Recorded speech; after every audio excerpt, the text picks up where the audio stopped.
Welcome to the RadioU Podcast. Coming up, do Chick-fil-A nuggets count as nuggets? Also, Bambi is back, and not in a good way. All that and more on the way next.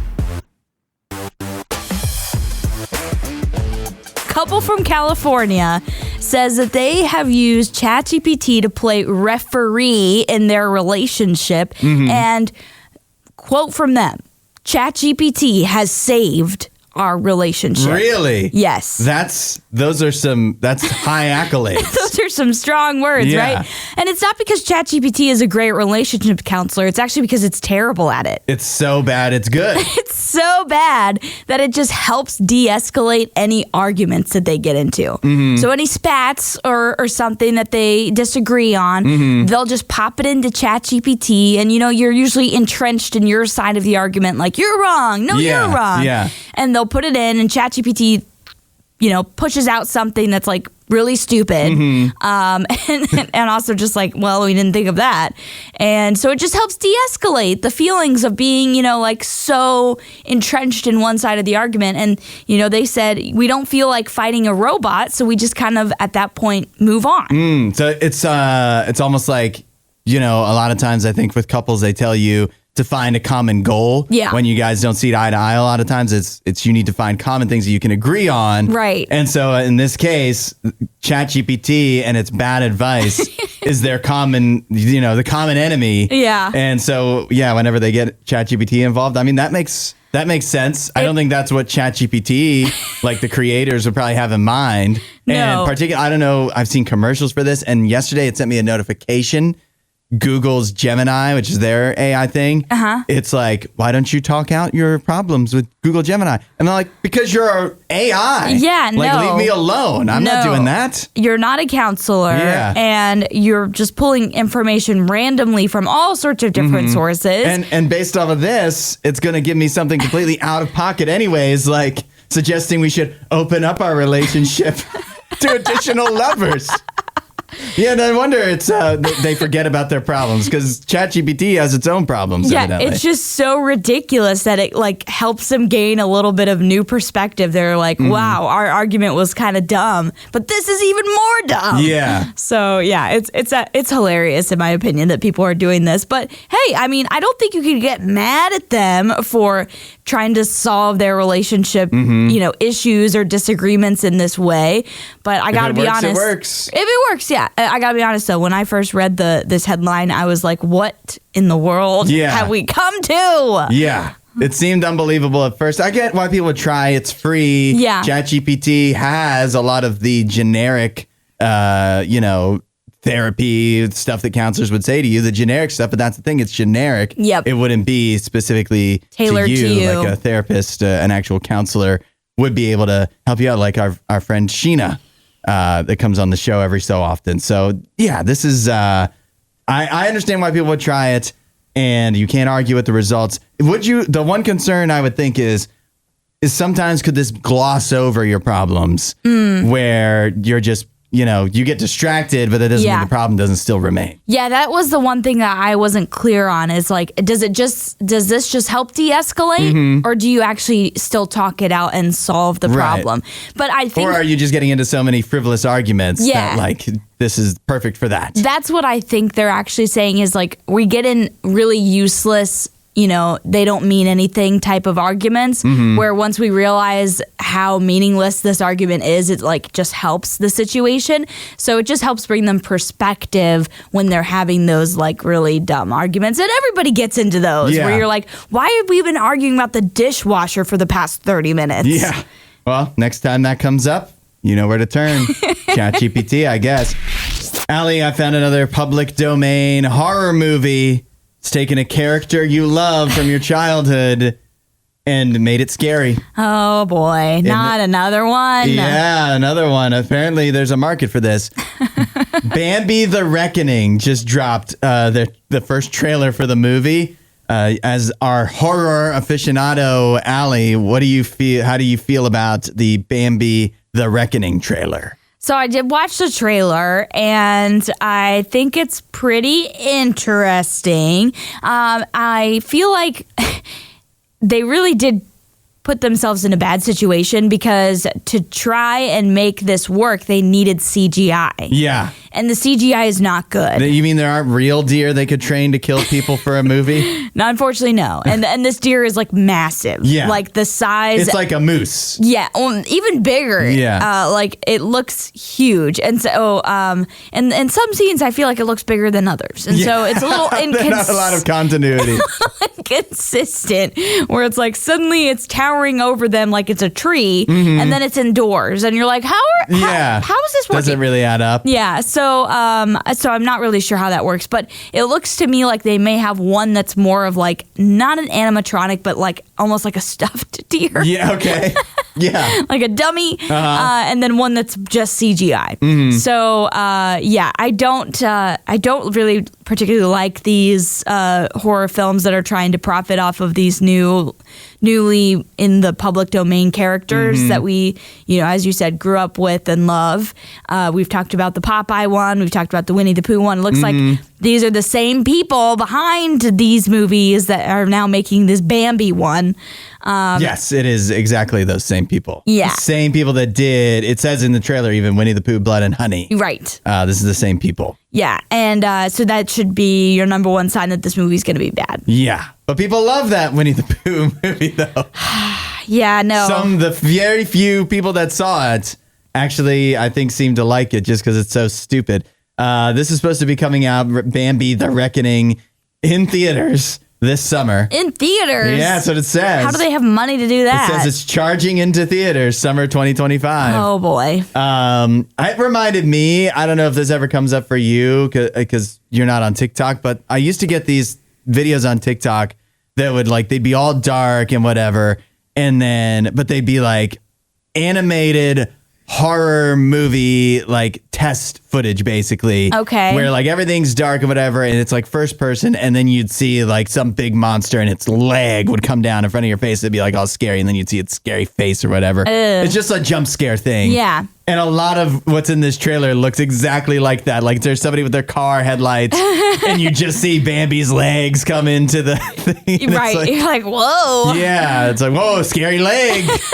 That's what it feels like. It doesn't feel like a fully formed horror movie. It's somebody practicing. Right. It also feels like whoever they get to edit these trailers has never edited a trailer in their life because it reveals no plot, which is more revealing about the movie, but that it has no plot.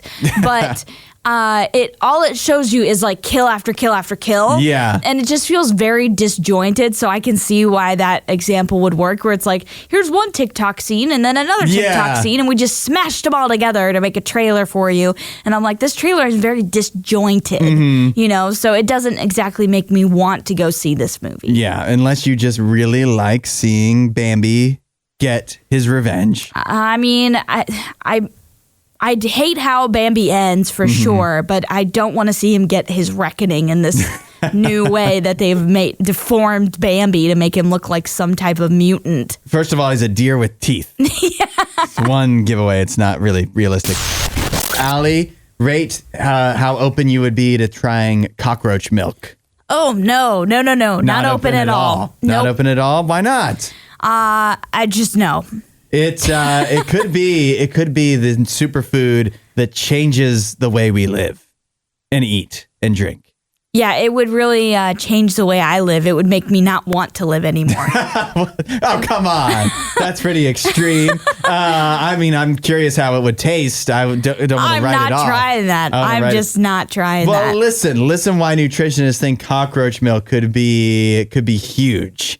A huge superfood in the future is because cockroach milk is one of the most nutrient-dense substances on our planet. Some people are probably thinking, I didn't even know cockroaches made milk. But they do. They do. They call it, it's a milk-like fluid that is produced by female Pacific beetle cockroaches, and it's what they feed their young. It's, again, one of the most... How do they get enough to even, bottle this and make it? That's the problem. There are fears that although it is incredibly nutrient dense, it is very, very protein packed and whatever, that because cockroaches make such a small amount, it may never be commercially viable to try to put this out on the market. Right. You would need like 100 million cockroaches to make one bottle. And by the way, cockroaches don't have nipples. You can't get this milk the same way you would simply from a cow or a goat or a bison or other mammals. You have to like kill the cockroach to get it? They didn't say that. Okay. But I mean, you think about how small they are and how much they would produce. And you can't just like squeeze it out. Like I don't know, there's some other process you have to go through. So it's not that simple. Right. But there is some hope. Some experts are hopeful that genetic engineering may be utilized to achieve commercial production, but it's yet to be determined whether the substance is even safe for human consumption. Genetic engineering. Yeah, this is what they're working on. This is all nope. This is a nope. They are going to make giant cockroaches that are big enough to produce the amount of milk that we demand. You have no idea how much of a nightmare this is for me. Okay, so here's the thing. Yeah. Here's a little background for you. I was terrified of cockroaches growing up in Africa because they're huge there. Yeah. And they fly. And they hiss, right? They hiss, they fly, they do all sorts of things. They fly out in an uncontrolled way. Okay. And so they'll just like hit you in the forehead or something. Very haphazard. It sounds like cicadas. Yeah. And so I used to be like deathly afraid of them as a child. And I would have nightmares that there would be big cockroaches, like huge.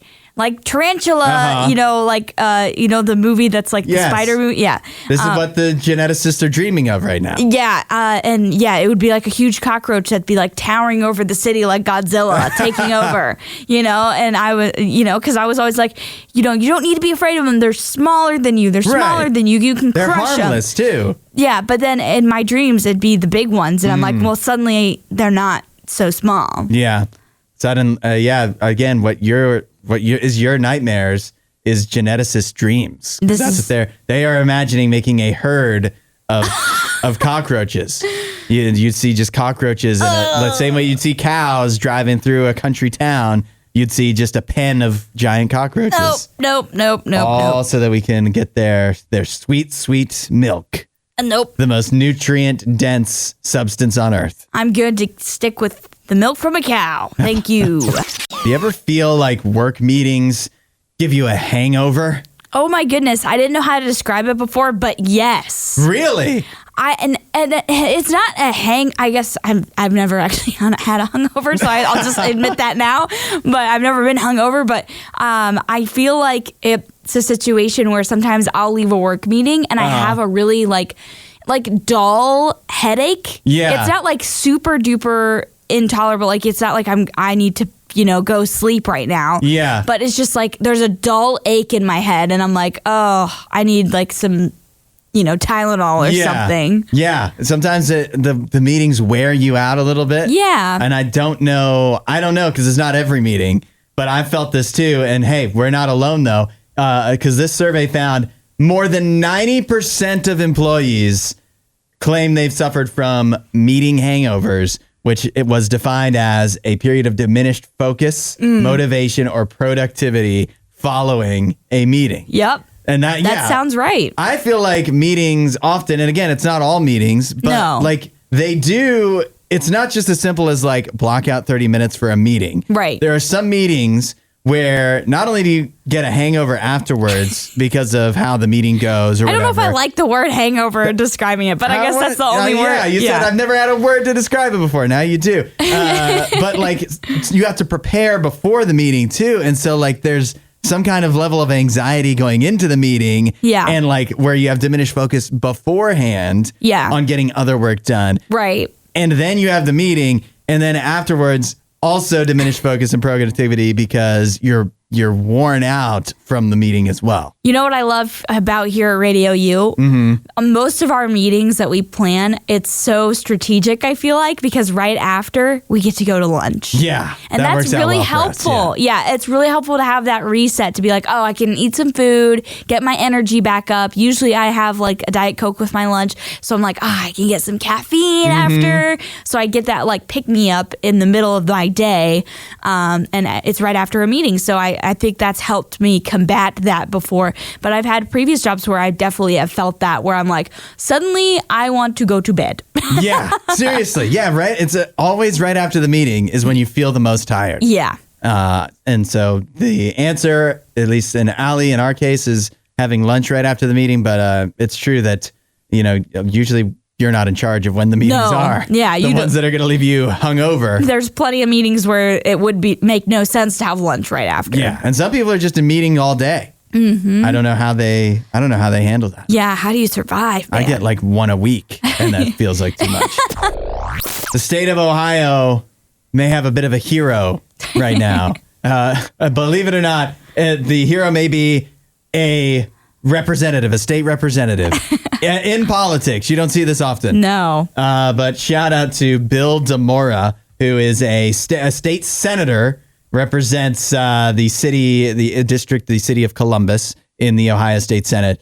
He's introduced a bill that would ban the state's universities from entering in or renewing contracts where they would have their athletic games exclusively streamed on a streaming service. The best example would be the Ohio State Buckeyes would not be able to have a football game that you can exclusively watch on Peacock if this bill were to go into effect, which I think a lot of people would love if this was the case. Yeah, Bill DeMora said what inspired him to initially try and pass this legislation, because he's actually reintroducing this bill. Mm-hmm. I guess the first time it didn't go through, but was the Ohio State and Purdue game. And I remembered this game because I also was like, Peacock. I don't have a Peacock. Yeah. And so everyone was scrambling to get that. Mm-hmm. And he saw this in 2023 and it was only available on Peacock. And he was saying, I refuse to pay all these streaming service networks to watch Ohio State and other sports. Streaming television is not good for sports. Mm-hmm. And I remember in that game, there was buffering throughout. Yeah. And I think it's gotten better now. I've watched at least one more football game on Peacock, but at least back then it was not an enjoyable watch. Yeah. Yeah. Well, I remember at the time too, there was all kinds of, it wasn't just individuals that were like, dang, now I have to get this Peacock subscription that I don't care about for one game that I do. It was even more an issue for all of the bars and restaurants that would normally show an Ohio State game. Yeah. And I'm sure in a Purdue game as well. And they had to fork out however much money it was to have a streaming subscription to stream Peacock for public consumption, which is more than it would be just for an individual. Yeah. And there's going to be nothing else on Peacock that they can use. Right. That they would show to anybody in their restaurants and whatever. And so, yeah, it was ridiculous in that regard as well. And there's a fairly decent argument that could even be made that it's like, if it's a state university, the taxpayers, in a sense, are making this possible. They should just be able to watch it without having to buy another subscription. It seems only fair, wouldn't you say? Good point. I know the issue that we've had with this is that, especially for teams as big as like Ohio State, Michigan, some of these Big Ten teams that are getting involved in these huge TV contracts, is there's a lot of money involved, and a lot of money right now is from these streaming services. Yeah. And so you're seeing, and the streaming services aren't going to get people to subscribe by streaming Evansville No. They have to get these big games that you actually want to watch, that you would even consider getting a whole subscription just so you could watch one game. Exactly. Yeah. So these players like Netflix, Amazon Prime, they're trying to get into the game of sports because they realize it's a very lucrative area of television and and entertainment. So yeah, they're trying to get their hands on the money. Now, there should be a way around this, though. There should be a way around, like, where nationally the game could be streamed exclusively on Peacock. But if it is on Peacock, like, there has to be a local whatever channel in Columbus or in Ohio that is able to broadcast it. Even if outside of Ohio, you would still have to stream it on Peacock. I think eventually what we'll see is, especially for these bigger teams and bigger conferences, is they're going to get bigger and bigger deals that it's just going to be like a smaller version of the NFL where they all just are on national television. Yeah. And it just, if it's all on national TV, that'd be the best. Yes. Radio U, where music is going, 8772 Radio U, Hudson and Allie with you. Plus, a special guest joining us for the first time in a while. We love their songs Show Up to the Showdown, one of my favorite music videos, too. We have Josh from The Protest. Josh, welcome to Radio U Mornings. What is up, my friends? It is great to be here. Allie, so nice to meet you. Hudson, you look just as handsome as the last time I saw you. I Josh, love that. flattery will get you everywhere here at Radio U. Josh, I know you guys, you've got a bunch of tour dates coming up. Very exciting. We're looking forward to that. But first, I don't know if you know this, but on Radio U today, we do a feature called First to Worst. Allie and I get to choose our first choice and the worst choice from a certain category. We're doing that in a little bit. Our category is fast food chicken nuggets, but I want to know your first and worst, the best fast food chicken nugget and the worst, according to you. Man, yeah, this is a super cliche thing to say as a Christian man in a band, but I mean, it's hard to beat Chick-fil-A nugs, dude. I mean, I'll be honest with you. Wendy's spicy nugs are special. I'll be honest with you. I like to eat. I have a hard time saying my worst. I think Burger King's, they're not gonna they're nothing to write home about, but I'll still eat them and enjoy them, So no, you're onto something. Even the worst nuggets are still nuggets, so they're still not that bad. Yeah. I mean, I've said this since I can remember. It's probably the most important thing I've ever said. I've never met a nugget I didn't like. So it kind of, it makes sense. Yeah, that's a great point. Chick-fil-A, though, Allie. And that might be a foreshadowing into something that's coming later from my first to worst options. Well, there's I sense a little bit of animosity, and that's okay. No, not animosity from me. From the other side of the room, maybe, but not from me when it comes to Chick-fil-A. Well, I also want to ask you a little bit something non-music related, because we're now in March. And we're gearing up for March Madness. We're so excited. We always do brackets here at Radio U, and we're going to have a lot of fun with that. So I wanted to ask you, as the band, speaking for the whole band, which you can definitely do, I'm sure, but do you guys fill out brackets too? Usually not. So ironically enough, most of us, I'm a massive pro basketball fan. So the Indiana Pacers, I'm massive. Now, I don't normally do brackets. Sometimes I do with my family, and I really, if IU especially, or Butler, or Purdue, or sometimes Notre Dame, but usually not. If they're involved, I mean that's who I'm going after. My wife went to IU. She was a diver there. She was like All-American, all Big Ten. Wow. She qualified for the Olympic trials. She should not be with me. I'm not sure what she's doing. But so we pretty much just, as long as Ohio State and Michigan aren't doing well, we're okay with that. There you go. No offense. We're on the same page. Ohio State, this is a tough football season for me. I did not like the way it ended either. But I didn't even realize this till you mentioned it. But it is crazy. We could have the March Madness tournament this year. There could be no Indiana schools at all involved, which feels wrong, doesn't it?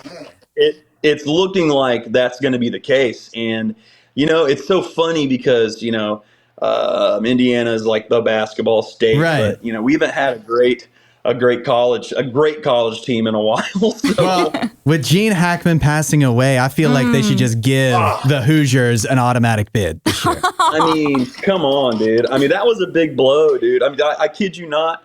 We watched that before basketball games after school. We'd go down to my dad's room. He was a teacher, and we would watch Hoosiers and have sprees and pop and just wait for the game. And we watch Hoosiers every time. That or Happy Gilmore. So two amazing sports films right there. Yes, I'm telling you. Yeah. We need to do first to worst of sports films. Movies. Yeah, it sounds like. Oh yeah, for sure. I love sports movies. Well, I'll tell you what, Josh. The real March Madness is going to be when you guys are out on tour. You've got some shows coming up. We're particularly excited because you're going to be heading to Lancaster, Ohio, which is Radio U, our brand new 88.9 territory. You can hear us there while you're in town. Cool. Yeah, so tell people what to expect while when they get to see the protest coming up here pretty soon on tour. Yeah. I got to say that this lineup is really special for a lot of reasons. Obviously Spoken legends, love those guys, good friends. They're an incredible band. They're going to be there. We're there. We're mediocre at best, but you'll see us. I'm just kidding. But no, we got some fun stuff in the set, some things that you guys might not expect, and some new merch. Pumped about that. But what I'm really excited to talk about is some of these younger bands that are out with us. It's weird saying that because we were the young guys for so long, and now we're not really the young guys anymore. But Heal the Hurt, Bad Plans, and Hello Luna. I'm telling you, that might be the future, like right there. They're all incredible, humble people, amazing bands. And I think if you come to this show, you're going to see something very special because I would imagine any one of those three bands, could pop off at any minute and you'll be sorry if you missed it. So yes. I highly recommend it. It's a great deal for the amount of good music that you're going to hear, and us, of course. So, all right. You know what I hear? Not only obviously should you show up at Rock House 39 for one of the Spoken show or for Spoken in the protest, make sure you get there on time to see all the openers if you go. That show is coming up. That one's on March 23rd is when you'll be in Lancaster, and the details are at radiou.com/Ohio. And then you've got other tour dates on the In the March of Madness tour coming up as well. So it's going to be fun. Yeah. Super pumped, man. I mean, that's what playing live, that's what we do. That's what we love. That's where we feel alive. So yes, cannot wait. Josh from the protest, thanks so much for hanging with us, and we can't wait to see you out on tour. All right, thank you guys so much. Be blessed. You too. It's Radio U. Monopoly's getting a little update here for 2025 for a new generation. Some people are upset about this. A new version of Monopoly. Keep in mind, this is a new version. Yeah, not the main version. You can still get an old school Monopoly. Yep, the traditional. Yeah, but there's a new Monopoly coming out probably this August called Monopoly with app banking. And so instead of having to use cash and have a banker that does the math and whatever and cheats, instead, it will all be done through a free app that you would download on your phone to go with the game. And then all the transactions would take place that way. Mm-hmm. Now, some people are upset about this, Allie. Yeah. And why would they be upset? Well, for the longest time, I think we've all believed that one of the reasons why Monopoly was a great game to play with kids is because it teaches, mathematics and counting and all of those things and, money, how to take care of money, how to spend money. Capitalism. Yeah. How not to spend money, how to go bankrupt. All of those important skills that you need to learn in life. Yeah. I didn't think that's... I literally see a comment here on the story that says, I don't even know. What's a Luddite? I don't know. Call me a Luddite, but the whole point of these board games is to teach kids how to do math, how to handle cash and count money. Kids these days will never learn or practice basic arithmetic. I didn't think that was the point of the board games, though. I thought it was to have fun. It's a game. But I mean, yes, it's true. The counting and the arithmetic, that is important, and it has been helpful for kids playing, junior Monopoly or something like that. So I don't want to fully take that out of the game either, because even though it's a game, it's reinforcing real life, skills in a way that your kids don't feel like they are doing, like homework or something. So that is important and an important part of it. But I will say, app banking and using a card and all of that, those are important skills to know too. Yeah, honestly, like what kid needs to actually know how to count cash right now?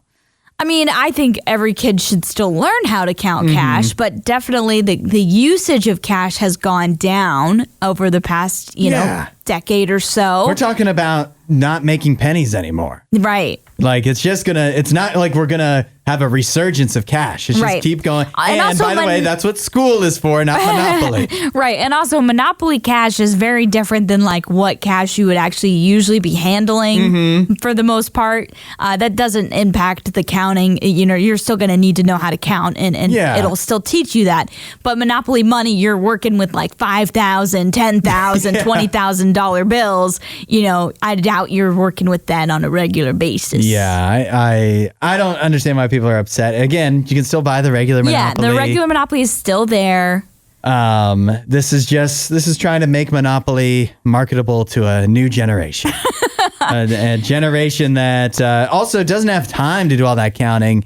And this will save time for a board game. You know what? I do think, though, I probably wouldn't want to play this version of Monopoly because Monopoly is a game. It's supposed to be an escape. This is too real. This is like too much real life with like an app and you have a credit card and you have this. Well, I don't want that. I want to play a traditional Monopoly like normal. Would it help you feel more fun if you heard that instead of like Park Place and Boardwalk, they've replaced those with things like Rocket Launch to make it more like Fortnite or something? That is actually what makes me even more mad than the money part. Why? Because the traditional places on the board, that's what Monopoly's known for, the tradition.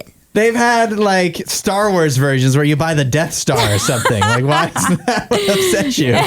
No, I'm just kidding. But I do prefer the traditional Monopoly with Park Place and all of those, you know, famous titles of where you can buy. It is fun, the original Monopoly, if I could just ever finish a game. This is going to be good. Our first to worst, fast food chicken nuggets. Allie and I each get to choose our first choice for fast food chicken nugget and our worst choice for fast food chicken nugget. Then you decide which of us chose better and let us know which we missed completely. Allie, you get the honors of choosing first. Yes. So as teased earlier when we talked with Josh from the protest, my first is Chick-fil-A. I love those nuggets. Big surprise. Yeah, I literally ate them yesterday for lunch because I was doing research, in quotation marks, and I inspired Nene to get Chick-fil-A too for lunch. So he was like, I'm copying you, Allie, and I'm like, yay. But he's like, you have a lot of influence here. And I'm like, no, Chick-fil-A has the influence. But yeah, so they're my number one. And then for worst, it was hard. I think we've talked about this earlier. It was hard to pick because, as Josh said, I've never met a nugget that I don't like. You know, I don't know if I agree with that fully, but I have partaken of this nugget multiple times, many times.